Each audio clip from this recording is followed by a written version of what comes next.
All right, let's talk about Apple Pay. For so many of us, it's just second nature, right? That quick tap of your iPhone or your watch to grab a coffee or pay for groceries, it's just so easy. But as we tie more and more of our financial lives to these little devices, there's this big question that just kind of hangs in the air. How secure is it really? So every single time you make one of those payments, there's this incredibly complex security dance happening in the background.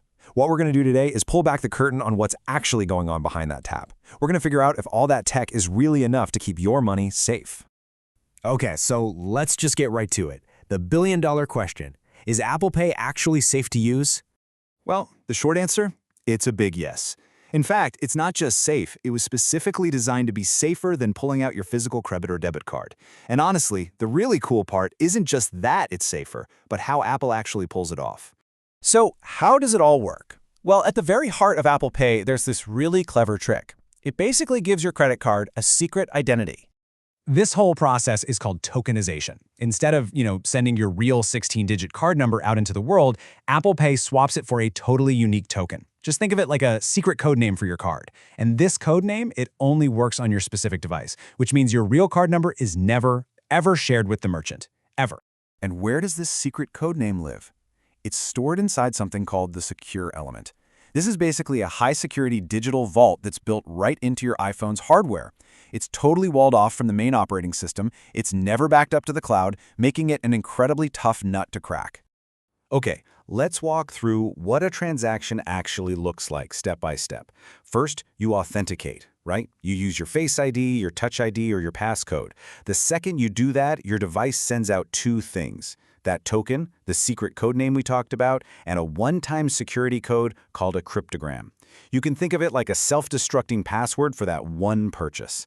The payment network checks that the code is legit and that it came from your device. Then your bank gives the okay, and here's the magic, the most crucial part. The merchant gets the approval, but they never see your real card number. That's the whole game right there. So, okay, the technology itself is clearly super robust. But if that's true, then where's the weak link? I mean, if fraud does happen, where's the real point of failure?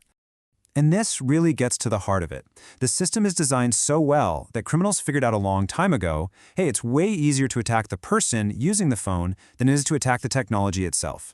So in practice, fraud almost always happens around Apple Pay, not by breaking through it. So what does that actually look like in the real world? Well, think about a thief who snags your phone after they've shoulder surfed your passcode, or maybe an attacker who tricks you with a phishing scam to get your Apple ID password.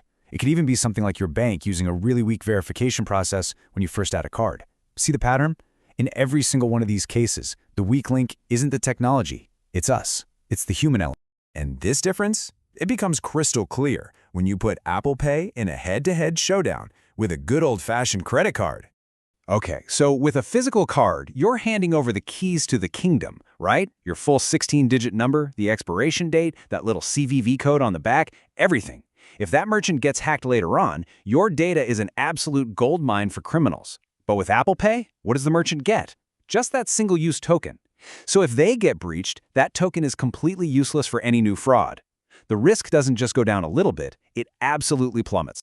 So this brings us to the most important question. How do you stay in control?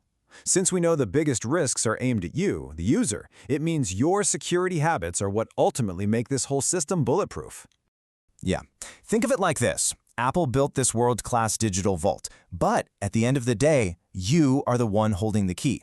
It's that combination, their amazing technology and your smart security habits, that creates a truly lockdown-proof system.